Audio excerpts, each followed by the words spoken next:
Hello student, good afternoon তোমাদের সবাইকে।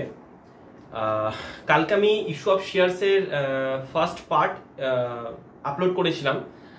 তো আশা করছি যারা যারা দেখেছো তাদের কোনো কনফিউশন বা ডাউট নেই। যদি থাকে কোনো ডাউট বা কনফিউশন তো আমাকে কমেন্ট বক্সে কমেন্ট করে জিজ্ঞাসা করতে পারো। আজকে আমি সেকেন্ড পার্টের কিছু কন্টেন্ট ডিসকাস করব। সেকেন্ড পার্ট পুরো সিকোয়েন্সে দেখবে, ঠিক আছে? সেকেন্ড পার্ট যেটা আমি কালকে কমপ্লিট করেছিলাম সেটা হচ্ছে যে শেয়ার যখন ইস্যু হয় যে মার্কেটে, প্রাইমারি মার্কেট আর সেকেন্ডারি মার্কেট। প্রাইমারি মার্কেটে অলরেডি আমি ডিসকাস করে দিয়েছি আর সেকেন্ডারি মার্কেটে অলরেডি ডিসকাস করে দিয়েছি। এখন দেখো সেকেন্ডারি মার্কেটে আরেকটা নাম কি বললাম, স্টক মার্কেট বা স্টক এক্সচেঞ্জ। আর মেনলি আমাদের যে অঙ্ক আমরা করবো বা যে সামস আমরা করবো সেটা হচ্ছে মেনলি প্রাইমারি মার্কেটের উপর বেস করে দিই। ওকে, এখন দেখো প্রাইমারি মার্কেটে যখন আমরা কোম্পানি শেয়ারস ইস্যু করে তো কোম্পানি একটা ডকুমেন্টসের মাধ্যমে শেয়ার ইস্যু করে। যে ডকুমেন্টসটাকে আমরা কি বলছি, প্রসপেক্টাস।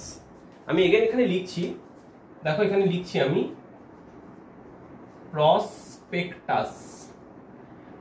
প্রসপেক্টাসকে ডিফাইন করা হচ্ছে সেকশন 2 ক্লজ 70 তে। প্রসপেক্টাস বলতে দেখো কাকে প্রসপেক্টাস বোঝায় একটু বলে দিই। প্রসপেক্টাস কোম্পানি যখন শেয়ারস ইস্যু করবে তো অবভিয়াসলি মুখে বলে বলে তো ইস্যু করবে না, তো কোম্পানি একটা ডকুমেন্ট প্রিপেয়ার করে, যে ডকুমেন্টটাকে নাম দেওয়া হয় প্রসপেক্টাস। তো প্রসপেক্টাসে কি থাকে, ফার্স্ট অফ অল প্রসপেক্টাসে কোম্পানির ব্যাপারে সমস্ত কিছু বলা থাকে, কোম্পানির ডাইরেক্টরদের সম্পর্কে ইনফরমেশন দেওয়া থাকে, আর কি কোম্পানি শেয়ারস কেন ইস্যু করছে, তার কত কত ভ্যালু আছে, কি পারপাসে সেই টাকা ইউটিলাইজ হবে, কবে কবে টাকা পেমেন্ট করতে হবে, এবং যখন শেয়ার হোল্ডাররা অ্যাপ্লাই করবে তো সেই অ্যাপ্লিকেশন ফর্ম সমস্ত কিছু এই প্রসপেক্টাসে থাকবে।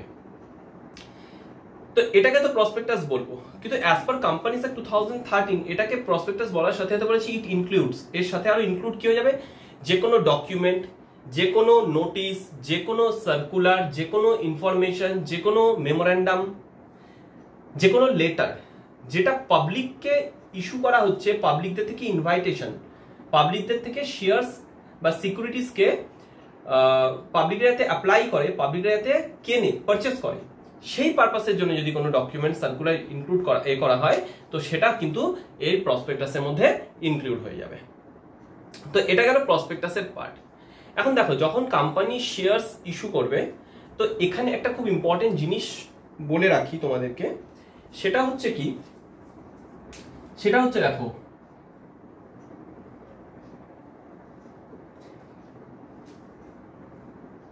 Initial public offerings.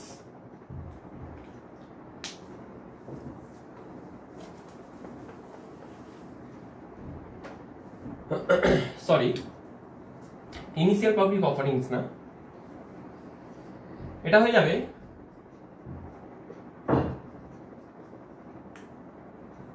Invitation to offer. Invitation to offer কি হচ্ছে দেখো ভালো করে, এটা একটা কোম্পানি, আমি কালকে এক্সাম্পল দিয়েছিলাম TCS লিমিটেড। তো এটা একটা অর্গানাইজেশন, এটা একটা কোম্পানি। তো এই কোম্পানি কি করছে, পাবলিককে ইনভাইট করছে, একে শর্টে আমরা বলতে পারি ITO, ইনভিটেশন টু অফার। কেউ বলে এটাকে ইনভাইটেশন টু অফার। এখানে কোম্পানি যখন পাবলিককে শেয়ারস ইস্যু করছে তার মানে কোম্পানি অফার করছে না, কোম্পানি ইনভাইটেশন চাইছে, ভাই যারা যারা শেয়ার কিনতে ইন্টারেস্টেড আছো তারা আমাদের কাছে অ্যাপ্লাই করো। তো এটাকে বলা হচ্ছে ইনভিটেশন টু অফার। এটা কাকে করা হচ্ছে, টু পাবলিক, টু পাবলিক। এবারে পাবলিক কি করবে, এই হচ্ছে পাবলিক। পাবলিক এবারে কি করবে, অ্যাপ্লাই করবে। আচ্ছা, ইনভিটেশন টু অফার কার ভায়া হবে, প্রসপেক্টাসের ভায়া হবে। পাবলিক এবারে এটাকে কি করবে, অ্যাপ্লাই করবে। তো পাবলিক কি করছে, এটাকে অ্যাপ্লাই করছে। পাবলিক যখন অ্যাপ্লাই করছে তখন আমরা এটাকে কি বলবো, অফার। এটাকে কি বলবো, অফার। পাবলিক আমাদের কোম্পানিকে, মানে পাবলিক কোম্পানিকে অফার দিচ্ছে যে আমরা শেয়ার কিনতে ইন্টারেস্টেড আছি। এবার কোম্পানির কাছে ফুল পাওয়ার এন্ড রাইট আছে কাকে শেয়ারস দেবে কাকে শেয়ারস দেবে না, এটা কোম্পানির কাছে চুজ করার রাইট আছে। তার জন্য কোম্পানিকে আমরা বলবো অফারি, আর এরা হয়ে যাবে অফারর। তো এখানে তিনটে জিনিস আসছে, একটা হচ্ছে ইনভিটেশন টু অফার, একটা আছে অফার, আর কোম্পানির কাছে এটা আছে পাওয়ার অ্যাকসেপ্ট করা। তো কোম্পানি কি করবে, এটাকে অ্যাকসেপ্টেন্স জানাবে। আর এরা কি করছে, এরা পাবলিক যারা আছে, যারা অ্যাপ্লিকেন্ট আছে, তারা কোম্পানিকে কি করছে, অফার দিচ্ছে। তাহলে এরা হিসেবে মতো যদি অফার দেয়, তাহলে এরা কারা হয়ে যাবে, অফারর, আর এরা হয়ে যাবে অফারি। ঠিক আছে, তো অফার, পাবলিকের তরফ থেকে কোম্পানির কাছে অফার আসছে, কোম্পানি এবার কাকে শেয়ারস দেবে কাকে দেবে না সেটা টোটালি কোম্পানির উপর ডিসিশন। এখন তো এটা গেল প্রসপেক্টাসের সাথে রিলেটেড টপিক। তার মানে কোনো কোম্পানিতে যদি পাবলিক অ্যাপ্লাই করতে চায়, তো প্রসপেক্টাসের ফর্ম থাকবে, সেই ফর্মে ভায়া অ্যাপ্লাই করবে। এটাকে মুছে দিলাম। তো এটা গেল আমাদের প্রসপেক্টাস। প্রসপেক্টাসের পর আমরা আসছি যখন কোম্পানি শেয়ার সেল করবে, তো একটা শেয়ার সার্টিফিকেট, একটা কনসেপ্ট আছে শেয়ার সার্টিফিকেট। শেয়ার সার্টিফিকেট একটা লিগ্যাল ডকুমেন্ট, যেটা কি করে, রিপ্রেজেন্ট করে যে ভাই এই শেয়ারস এর মালিক তুমি, এই শেয়ারস এর ওনার তুমি। তো এটাকে আমরা বলছি share prospect, share certificate. Share সার্টিফিকেটে শেয়ার হোল্ডারের নাম, তার অ্যাড্রেস, তার ইমেল আইডি যা যা থাকে, সে কত নাম্বার অফ শেয়ারস হোল্ড করছে, ফেস ভ্যালু কি আছে না আছে সেটা হোল্ড করছে, এই সমস্ত কিছু ওখানে মেনশন করতে হবে। এটাকে কি বলবো, এখানে রিপিট করে দিচ্ছি, এটাকে বলবো শেয়ার সার্টিফিকেট। তো এটা গেল। দেখো এগুলো আমি কেন বলছি, এগুলো খুবই ছোট ছোট ছোট ছোট টপিক। তো এগুলো যদি না বলা হয় তো কি হয়ে যাবে, খালি শেয়ারস এর অঙ্ক করলে শেয়ারস এর ফিল আসবে না। আচ্ছা, এবার একটা জিনিস বলি, যখন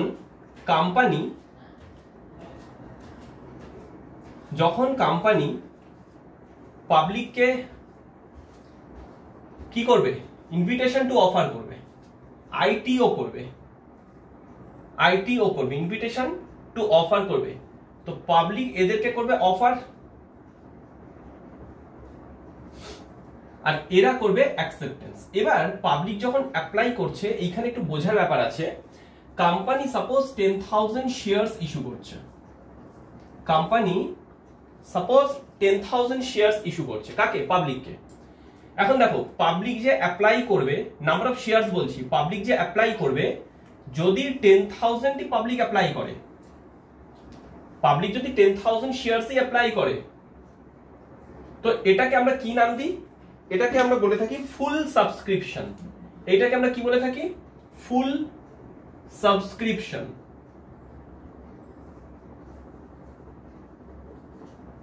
এটাকে বলবো কি, ফুল সাবস্ক্রিপশন। আচ্ছা, যদি কোম্পানি এরকম ভাবে ভাবি, কোম্পানি 12,000 শেয়ারস ইস্যু করছে, আর কোম্পানি 11,000 শেয়ারস এর অ্যাপ্লিকেশন পাচ্ছে, তার মানে কোম্পানি যা ইস্যু করেছে তার থেকে কম অ্যাপ্লিকেশন পাচ্ছে। এটাকে আমরা বলবো আন্ডার সাবস্ক্রিপশন, বা বিলো সাবস্ক্রিপশনও বলা যায়, আন্ডার সাবস্ক্রিপশন। এখানে একটা ইম্পর্টেন্ট জিনিস আমি বলবো, সেটা অনেক সময় এমসিকিউ কোশ্চেনও এসছে, সেটা কি, সেটা দেখো, যখন কোম্পানি পাবলিকে শেয়ারস ইস্যু করছে না, তো যে নাম্বার অফ শেয়ারস ইস্যু করবে, একটা জিনিস মনে রাখবে, তার 90% অ্যাপ্লিকেশন আসতে হবে শেয়ারস এর। তার মানে 90% অ্যাপ্লিকেশন আসা মানে, যদি আমি 10,000 এর রেসপেক্টে বলি, তাহলে সেই ক্ষেত্রে কত হবে, 90% মানে 9,000। তো আমরা যদি এখানে 10,000 করে দিই ক্যালকুলেশনের সুবিধার জন্য, আর এখানে আমি যদি বলে দিই এটা 9,500, তাহলে পারফেক্ট আছে। কেন ইম্পর্টেন্ট কি বললাম, 90% অ্যাট লিস্ট, এখানে কথাটা মাথায় রাখবো, অ্যাট লিস্ট বলেছে, মানে মিনিমাম 90% অফ ইস্যু শেয়ার, যে শেয়ার ইস্যু হচ্ছে তার 90%। তাহলে 10,000 এর 90% করলে কত হবে, 9,500, 9,000। তাহলে তার উপরে অ্যাপ্লিকেশন এসছে, তাহলে প্রসিডিওর ঠিকঠাক আছে, চলবে, হবে। কিন্তু যদি বিলো 90% হয়, যদি বিলো 90% হয়, তাহলে সেই ক্ষেত্রে কি হয়ে যাবে, ইস্যু প্রসেস যে আছে, ইস্যু প্রসেস কি হয়ে যাবে, ক্যান্সেল হয়ে যাবে।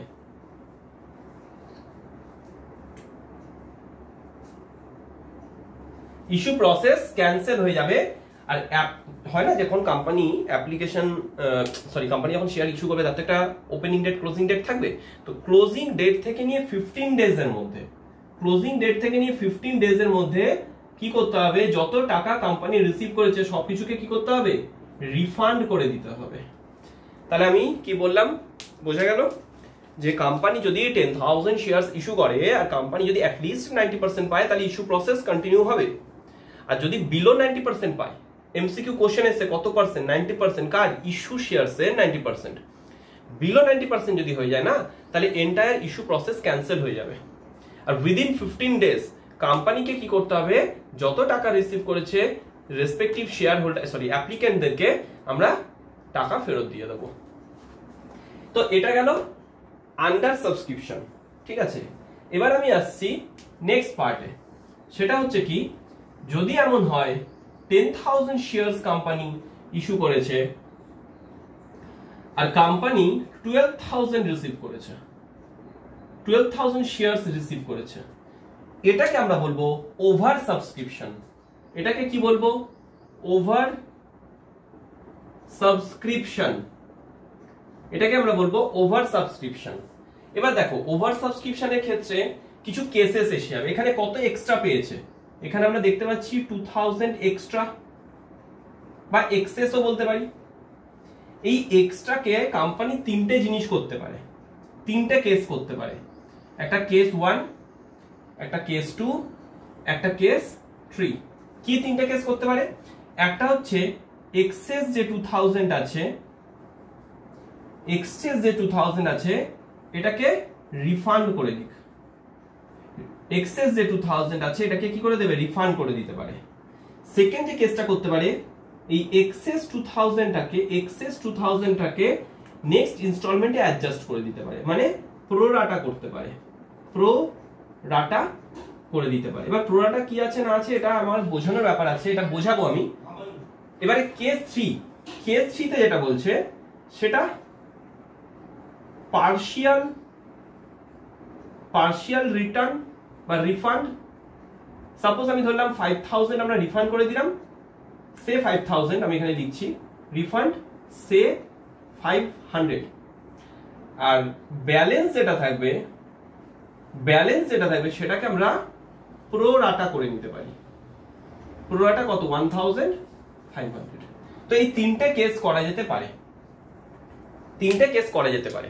এবার আমি একটু বোঝানোর জন্য বলছি, প্রোরাটাতে কি হয়, যখন কেউ মানে আমি যদি সাপোজ 1000 অ্যাপ্লাই করছি, তো 1000 এ যদি চার্জেস হয় 5 রুপিস করে, তাহলে আমি কত পে করছি, 5000। কিন্তু কোম্পানি যদি আমাকে 1000 না দিয়ে কোম্পানি যদি আমাকে 800 শেয়ারস দেয়, তাহলে আমি কত পে করলাম, 8 × 5 4000। তাহলে আমার মাথায় কি চলো, আমি তো 1000 এক্সট্রা পে করে রেখেছি। তো কোম্পানি বলবে ঠিক আছে তুমি তো নেক্সট ইনস্টলমেন্টে আমাকে পেমেন্ট করবে, তো ওখানে অ্যাডজাস্ট করে নেবে। বুঝতে পারলাম? আমি একটা এক্সাম্পল দিয়ে বলছি, খুব সিম্পল এক্সাম্পল। ধরো আমার কাছে কোনো একটা স্টুডেন্ট পড়ে, আমার ফিজ হচ্ছে 400 রুপিস, তো সে আমাকে 500 রুপিস দিল এই মান্থে, এটা এপ্রিল মাস চলছে, এপ্রিল মান্থে 500 রুপিস দিল। তো আমার কাছে খুচরো নেই, তো আমি বললাম যে তো কি করবো, খুচরো তো নেই, তো কালকে দিয়ে দিই। তো স্টুডেন্ট বললো স্যার এক কাজ করুন, আমি তো নেক্সট মান্থে দেবো, তো নেক্সট মান্থে অ্যাডজাস্ট করে দিন। বললাম ঠিক আছে, তো দিতে প্রবলেম নেই তো? বললো না প্রবলেম নেই। বললাম ঠিক আছে। তো আমি কি করলাম, আমি ওর থেকে 500 নিলাম, যেখানে আমি ওর থেকে 400 নেবো, তো 100 রিটার্ন হবে। নেক্সট মান্থে দেখ ওর ডিউ কত হবে, 400, কিন্তু ও আমাকে পেমেন্ট কত করবে, 100 মাইনাস করে অ্যাকচুয়ালি ও আমাকে নেক্সট মান্থে 300 পে করবে। তাহলে কি হয়ে গেল, ও যে এখানে এক্সেস দিয়েছিল সেটা নেক্সট মান্থের ফিজের সাথে অ্যাডজাস্ট হয়ে গেল। এইরকম ভাবে যখন আমরা অ্যাডজাস্ট করি, রেশিও বেসিসে যখন অ্যাডজাস্ট হয়, তখন তাকে আমরা বলি প্রো রাটা অ্যালটমেন্ট। ঠিক আছে, কেউ প্রো রাটা বলে, কেউ প্রো রেটা বলে। তো প্রো রাটা অ্যালটমেন্ট।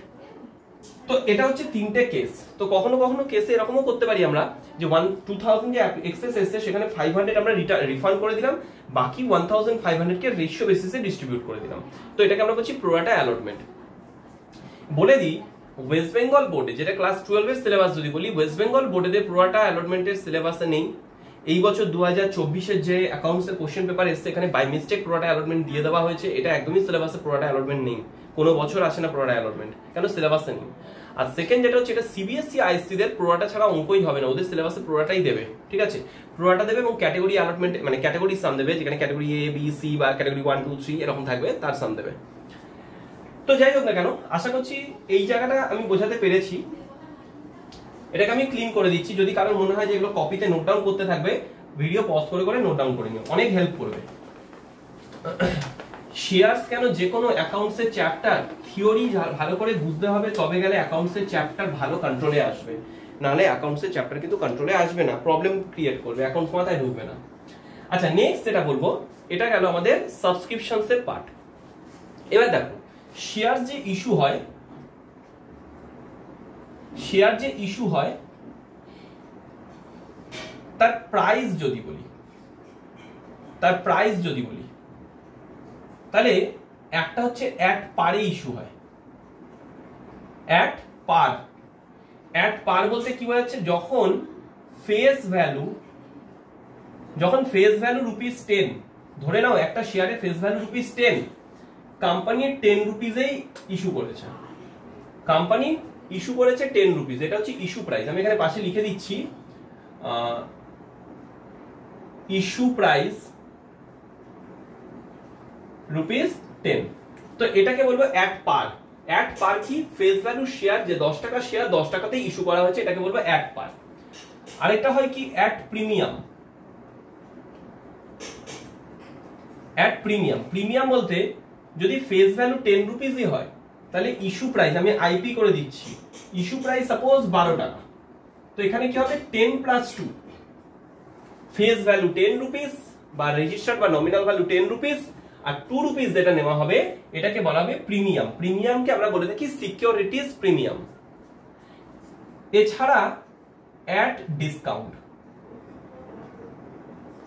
অ্যাট ডিসকাউন্ট, যদি অ্যাট ডিসকাউন্ট বলি তাহলে ফেস ভ্যালু যদি 10 রুপিস হয়, ইস্যু প্রাইস সাপোজ 9 রুপিস, তো 9 রুপিস মানে কি বোঝাচ্ছে, 9 + 1 ধরে নাও, তাহলে টোটালটা মেলালে কত 10 রুপিস যেটা ফেস ভ্যালু, আর 1 রুপি যেটা আছে, 1 রুপিস না 1 রুপি যেটা আছে সেটা কিন্তু আমাদের ডিসকাউন্ট অ্যামাউন্ট, আর অ্যাকচুয়ালি শেয়ার হোল্ডাররা আমাদেরকে 900 রুপিস করে কোম্পানিকে পে করবে। তো এটা গেল ইস্যু প্রাইস। এই এরিয়াটা কি ডিসকাস করলাম, ইস্যু প্রাইস। এখন এই যে ডিসকাউন্ট আছে, এই যে ডিসকাউন্ট আছে, এই ডিসকাউন্টের উপর কিছু জিনিস বলার আছে। First of all companies act 1956, যেটা old company law, companies act 1956 এ এটা ক্লিয়ার ছিল যে কোনো কোম্পানি চাইলে ডিসকাউন্টে শেয়ার ইস্যু করতে পারবে, কিন্তু কোম্পানিজ অ্যাক্ট 2013 এ ক্লিয়ারলি বলে দিয়েছে সেকশন 53 তে, সেকশন 53 তে আমি এখানে লিখিয়ে দিচ্ছি, কোম্পানিজ অ্যাক্টের সেকশন যে আছে 53, সেকশন 53 তে বলে দিয়েছে কোন কোম্পানি শেয়ারসকে ডিসকাউন্টে ইস্যু করতে পারবে না, নো ডিসকাউন্ট অন ইস্যু। তো শেয়ার যখন ইস্যু হবে কোনো ডিসকাউন্ট অ্যালাউড নয়, সেকশন 53 তে বলে দিয়েছে। কিন্তু তার পাশাপাশি সেকশন 54, তার পাশাপাশি সেকশন 54 এ বলে দিয়েছে একমাত্র sweat equity share, sweat equity share যখন ইস্যু করবে, কোন কোম্পানি যদি সোয়েট ইকুইটি শেয়ার ইস্যু করে, তাহলে সেই ক্ষেত্রে ডিসকাউন্ট অ্যালাউড আছে।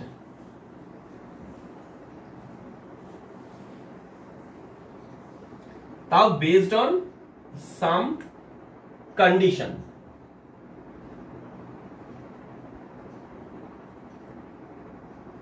Based on some condition. তাহলে কি বললাম, 53 বলছে নো ডিসকাউন্ট, 54 বলছে ঠিক আছে চলো তুমি ডিসকাউন্টে শেয়ার ইস্যু করতে পারবে, কিন্তু সেটা একমাত্র সোয়েট ইকুইটি শেয়ারস এর ক্ষেত্রে হবে। আর আমরা জানি সোয়েট ইকুইটি শেয়ারস কোম্পানি বড় বড় অফিসিয়ালসদেরকে দেওয়া হয়, ডাইরেক্টরস থেকে শুরু করে সিইও এদেরকে দেওয়া হয়, ম্যানেজার এদেরকে দেওয়া হয় ইন্টেলেকচুয়াল প্রপার্টির জন্য। সেই ক্ষেত্রে সাম কন্ডিশনস আছে, সেই কন্ডিশন ফুলফিল করলে দেওয়া হবে। তাহলে জেনারেলি আমরা যখন সামস করব, আমরা তো জানছি না যে আমরা আমাদের যে শেয়ারস এর অঙ্ক দেবে সেটা কি পারপাসে দেওয়া আছে না দেওয়া আছে। তো আমরা যখন অঙ্ক করবো জেনারেলি আমাদের কোশ্চেন পেপারে নরমাল দেবে, সোয়েট ইকুইটি শেয়ারস থাকবে না, তো সোয়েটের কোনো এখানে স্টোরি নেই। তো এটা গেল ইস্যু প্রাইস, এটা মুছে দিচ্ছি, যদি কারোর প্রয়োজন হয় নোট ডাউন করে নিতে পারো। আচ্ছা শেয়ারস কেন প্রিমিয়ামে ইস্যু হয়, শেয়ারস প্রিমিয়ামে ইস্যু হওয়ার পেছনে কারণ কি? শেয়ারস প্রিমিয়ামে ইস্যু হওয়ার পেছনে বেশ কিছু পয়েন্টস হতে পারে। একটা হচ্ছে company old company, famous company, নাম আছে, তো তাদের রিজার্ভস এন্ড সারপ্লাসেস হেভি, তার জন্য কোম্পানি প্রিমিয়াম নিচ্ছে, এটা কনসিডারেবল। সেকেন্ড যেটা হচ্ছে কোম্পানি গ্রোথ খুব ফাস্ট, গ্রোথ খুব ভালো হচ্ছে, তার জন্য অ্যাটিটিউড ভাই সিকিউরিটিজ প্রিমিয়াম দাও। থার্ড যেটা হতে পারে কোম্পানি যে শেয়ারের প্রাইস হাই ডিমান্ড, তো সেই ক্ষেত্রে সিকিউরিটিজ প্রিমিয়াম নেওয়া যেতে পারে। তো এটা গেল একটা পার্ট। এবারে আমি বলি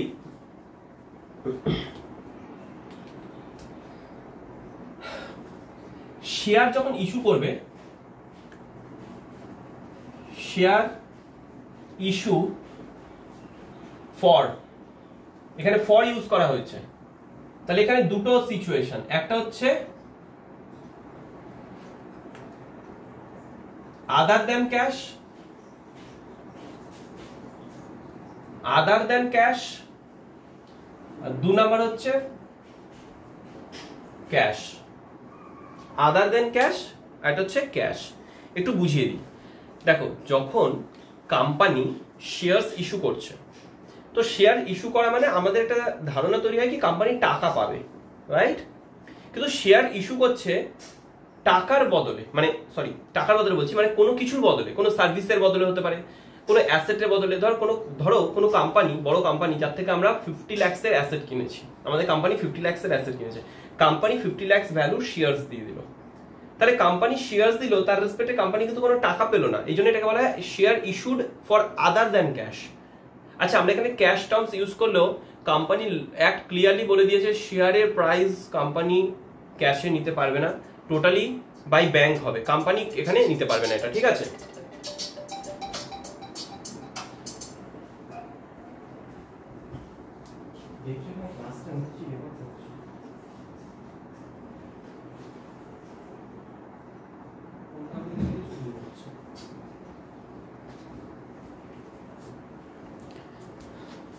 সরি একটু ইন্টারাপ্ট হলো, একটা কল এসেছিল। যেটা মেনলি বলছিলাম যে কোম্পানি লতে ক্লিয়ারলি বলে দিয়েছে কোম্পানি কখনো টাকা ক্যাশে নিতে পারবে না, ব্যাংকের ভায়া নিতে হবে, ঠিক আছে, electronic mode or via cheque, otherwise কোনো অপশন নেই এখানে। তো আমরা এখানে যতই ক্যাশ টার্ম ইউজ করি না কেন, এখানে ব্যাংককে রিপ্রেজেন্ট করা হচ্ছে ক্যাশ বলতে। তো ক্যাশে, তো আমরা যদি কোনো অ্যাসেট পারচেস করছি তার বদলে শেয়ারস দিয়ে দিচ্ছি, তো অবভিয়াসলি আমাদের কাছে কোনো ক্যাশ আসছে না, তো আদার দেন ক্যাশ। আমাদের কোম্পানিতে কেউ সার্ভিস প্রোভাইড করেছে, তার জন্য আমরা শেয়ারস দিয়ে দিচ্ছি, আদার দেন ক্যাশ। কোম্পানিকে যারা প্রমোট করেছে, পার্ট 1 এর ভিডিওতে বলছি কোম্পানিকে যারা প্রমোট করেছে, প্রমোটার, তো প্রমোটার সার্ভিসের জন্য যদি কোম্পানি তাদেরকে শেয়ারস দিয়ে থাকে, আদার দেন ক্যাশ, ঠিক আছে। কিন্তু কোম্পানি যদি শেয়ার ইস্যু করে ফর ক্যাশ, তখন সেটা সেকেন্ড ক্যাটাগরিতে পড়ে যাবে, ক্যাশে পড়ে যাবে, ঠিক আছে। এরই সামস আমাদের এক্সামসে আসে, কখনো কখনো এখান থেকে ছোট সামসও দিয়ে দেয়, তো সেটা আমি পরে করিয়ে দেবো। আচ্ছা, আরেকটা যেটা জিনিস বলবো সেটা হচ্ছে কোম্পানির মেইনলি দুটো শেয়ারসের দুটো প্রাইস আমরা দেখতে পাবো। শেয়ার প্রাইস আমাদের দুটো অ্যাকচুয়ালি হয়, প্র্যাকটিক্যালিও দুটোই হয়। একটা প্রাইসকে আমরা বলে থাকি ফেস ভ্যালু, ফেস ভ্যালুরই আরেকটা কি নাম আছে, নমিনাল ভ্যালু, নমিনাল ভ্যালু। এর আরো একটা নাম হচ্ছে রেজিস্টার্ড ভ্যালু, রেজিস্টার্ড ভ্যালু। আর আরেকটা হয় কি মার্কেট ভ্যালু, মার্কেট প্রাইস বা মার্কেট ভ্যালু যাই বলি না কেন, সবসময় মাথায় রাখবো ডিভিডেন্ড অলওয়েজ এই ভ্যালুর উপর হয়। কি বললাম, ডিভিডেন্ড, ডিভিডেন্ড কার উপর হবে, কোম্পানি যদি 10% ডিভিডেন্ড দেয় অলওয়েজ ফেস ভ্যালুর উপর দেবে, কখনো মার্কেট ভ্যালুর উপর ডিভিডেন্ড হয় না, এটা মনে রাখতে হবে একটু। তো এটাকে ক্লিন করছি।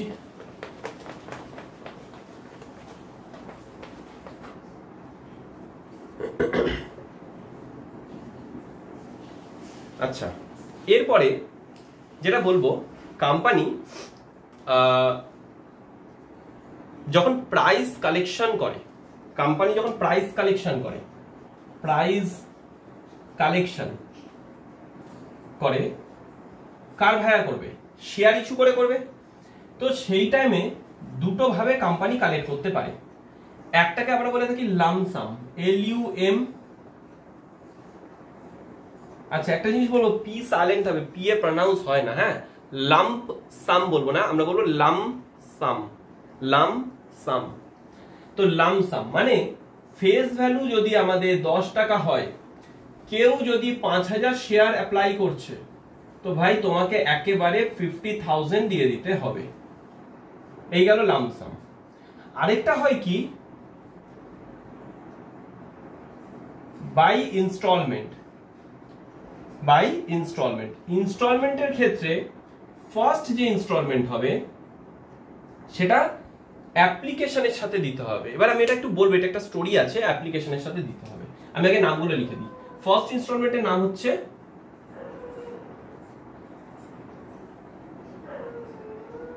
অ্যাপ্লিকেশন। আমরা এখানে অ্যাপ্লিকেশন মানি বলছি। সাপোজ এই 10 টাকা যে ফেস ভ্যালু আছে, এই 10 টাকাটাকে নেওয়া হচ্ছে কিভাবে, না ₹5 each per share. Second instalment allotment, allotment money. Suppose second ইনস্টলমেন্টের যে অ্যালটমেন্ট মানি আছে এটা নেওয়া হয়েছে ₹2 করে। আচ্ছা আমি এটাকে 4 করে দিচ্ছি, এটাকে 4 করে দিচ্ছি, তাহলে এটাকে আমি 3 করে দিলাম। আর থার্ড হতে পারে, ফোর্থ, ফিফথ, এরকম অনেকগুলোই হতে পারে, কোম্পানি যেমন চাইবে, জেনারেলি বেশি চাওয়া হয় না। তো কোম্পানি সেকেন্ড যেটা রেখেছে তার নাম কি বললাম, অ্যালটমেন্ট। এবার অ্যালটমেন্টের পর যেটা থার্ড হতে পারে সেটা হচ্ছে ফার্স্ট কল, ফার্স্ট কল মানি, ফার্স্ট কল মানি সাপোজ ₹2 ইচ। আর কোম্পানি কি করলো, ফোর্থ একটা ডাকলো যেটাকে আমরা নাম দিচ্ছি ফাইনাল কল, ফাইনাল কল মানি, ফাইনাল কল মানি সাপোজ ₹1 ইচ। তো এই দেখো টোটাল আমাদের হয়ে গেল কত, 10 ইচ। তো এইভাবে কোম্পানি ইনস্টলমেন্টে নিতে পারে। দাদা এই ফার্স্ট কল নিয়েছে, এমন কি হতে পারে সেকেন্ড কল, স্যার এমন কি হতে পারে সেকেন্ড কল, এমন কি হতে পারে যে দেন ফার্স্ট কল, বা এমন হতে পারে যে দুটো কল মিলিয়ে একটা নেওয়া হলো, হ্যাঁ হতে পারে। তখন আমরা বলবো ফার্স্ট এন্ড ফাইনাল কল। যদি সেকেন্ড কল নেয় তখন সেকেন্ড কল, তাহলে একটা হিসেবে ফাইনাল কল। এটাকে ব্রেক করা যেতে পারে, এটাকে আমরা বলছি ইনস্টলমেন্টে পেমেন্ট। ওকে, এবার দেখো একটা জিনিস, একটা কলের মাঝখানে কত দিনের গ্যাপ থাকতে হবে।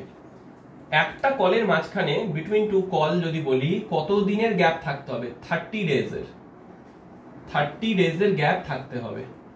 এটা একটু মনে রাখতে হবে, এমসিকিউ কোশ্চেন আসতে পারে বা এসেওছে, পাস্টে টেস্ট পেপার দেখলেও দেখা যাবে এসছে। তো এটা গেল শেয়ারের প্রাইস কালেকশন ওয়ে।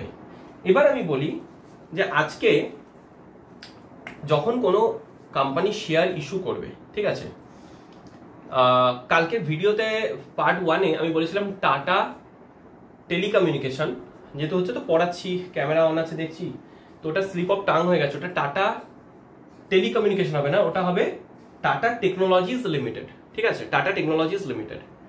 তো এখন দেখো যখন টাটা আইপিও আনছি, ইনিশিয়াল পাবলিক অফারিং মানে প্রাইমারি মার্কেট, তো সেই কেসে প্রসপেক্টাস ইস্যু হবে, অ্যাপ্লাই করবে লোকে, প্রসপেক্টাসে থাকে অ্যাপ্লিকেশন ফর্ম, কোম্পানি প্রসপেক্টাস দিয়ে দিয়েছে, প্রসপেক্টাসে লেখা আছে কোন ব্যাংকে টাকা জমা দিতে হবে। আর সবসময় মাথায় রাখতে হবে এটা একটা শিডিউলড ব্যাংক হবে। রিজার্ভ ব্যাংক অফ ইন্ডিয়ার সেকেন্ড শিডিউলে যে ব্যাংকের লিস্ট আছে তাদেরকে আমরা সব ব্যাংকগুলোকে আমরা বলবো শিডিউলড ব্যাংক। তো শিডিউলড ব্যাংকে টাকা জমা দিতে হবে। তো একটা ডেট আছে, ধরে নাও ওপেনিং ডেট, ক্লোজিং ডেট, একটা উইন্ডো পিরিয়ড তো থাকবে অবভিয়াসলি। তো সব অ্যাপ্লিকেশনস মানি ওখানে জমা হচ্ছে ব্যাংকে। তো প্রত্যেকে যে যত শেয়ারস অ্যাপ্লাই করবে তারা রেসপেক্টিভ শেয়ারসের ভ্যালু 4 টাকা করে ব্যাংকে জমা করে দেবে। যখনই অ্যাপ্লিকেশন ডেট ক্লোজ হয়ে যাবে, ব্যাংক আমাদেরকে সেই স্টেটমেন্ট পাঠাবে। ধরে নাও এরকম ভাবে স্টোরিটাকে ভাবো, তাহলে ভাবতে ইজি হবে।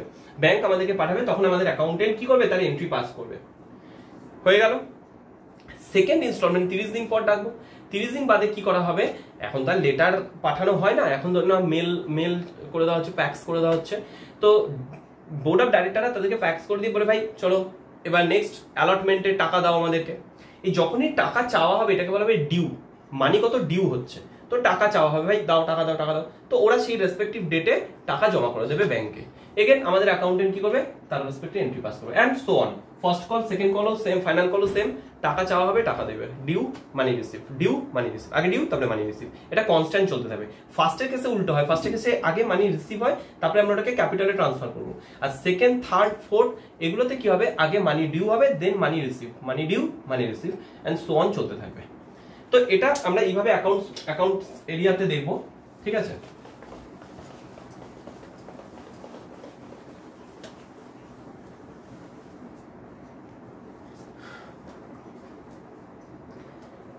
আচ্ছা, আজকের যে পার্টটা আছে এই পার্টটা আমি এখানেই রাখছি, কেন মর্নিংয়ে গেছিলাম বারাইপুরে ক্লাস নিতে, তো যার জন্য একটু টায়ার্ডও আছি, আবার ইভিনিংয়ে ক্লাসও আছে, ইভিনিং মানে বিকাল 5:30 ক্লাস আছে। তো আমি এখন অলরেডি 2:15 বাজে, তো আমাকে এখন স্নান খাওয়া দাওয়া করে রেস্ট নিয়ে একটু কাজও আছে, কম্পিউটারে কাজ করতে হবে। তো বাট এবার যাই হোক না কেন, আমি যতটুকু টাইম পাচ্ছি গ্যাপ গ্যাপ করে ছোট ছোট ভিডিও করে করে দেওয়ার চেষ্টা করছি, যাতে তোমাদের এগুলো চ্যাপ্টারগুলো হয়ে গেলে রিভিশনও হয়ে গেল, আর যদি না হয়ে থাকে এগুলো সিকোয়েন্সে দেখলে আলটিমেটলি শেখা হয়ে যাবে। ঠিক আছে, থ্যাংক ইউ। যদি ভালো লেগে থাকে, ইনফরমেটিভ লেগে থাকে আমার ভিডিও, তাহলে একটু শেয়ার করে দিও বন্ধুদের মধ্যে, তাহলে সেক্ষেত্রে তাদেরও হেল্প হবে। ঠিক আছে, আর যদি ভালো লেগে থাকে সাবস্ক্রাইব করে দিও। আর হ্যাঁ, আমার চ্যানেলে যারা সাবস্ক্রাইব করেছে, আমি দেখছিলাম অত তো দেখার টাইম পাই না, তো দেখছিলাম যে 81 কিছু একটা নাম্বার সাবস্ক্রাইব আছে করা, অল্প, বেশি দিন হয়নি, আমি দুর্গাপুজোর পর চ্যানেল স্টার্ট করেছি, বেশি দিন হয়নি। তো তাদেরকে অসংখ্য ধন্যবাদ যে তারা চ্যানেল সাবস্ক্রাইব করেছে এবং ভিডিও ফলো করছো। কিছু রিলস আমি ছোট ছোট বানাতে থাকবো, সেগুলো দেখবো, অনেক নলেজেবল ভিডিও থাকবে। ঠিক আছে, যেমন একটা ভিডিও দিয়েছিলাম যেটা দেখলাম বেশ ভালো ভিউজও হয়েছে, মুন লাইটিং পলিসি, তো ওটা বেশ ভালো ভিউজ হয়েছে। গ্যাস সিলিন্ডারের উপর একটা টপিক দিয়েছিলাম ছোট্টখাট্টো, যে গ্যাস সিলিন্ডারের মধ্যে কিছু নাম্বারস থাকে, তো সেগুলো দেখলাম ভালো ভিউজ হয়েছে, সার্কুলেট হচ্ছে আস্তে আস্তে করে। তো আমার সাথে থাকো, কিছু কিছু ইনফরমেশন তোমাদেরকে প্রোভাইড করবো যাতে তোমাদেরও নলেজ বাড়ে। Thank you.